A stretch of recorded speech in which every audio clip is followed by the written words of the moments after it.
And he used to tell me, Sanjay, you should have a hygienist in your practice. I didn't believe. I said, what does hygienist do? And I was so busy in my clinical work. I never bothered of having a hygienist.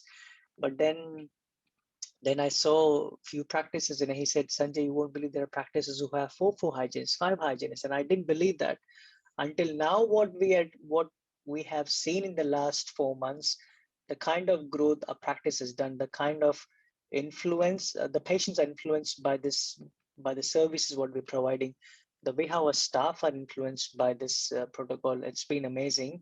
And I wish I would have started, I should have started this years ago.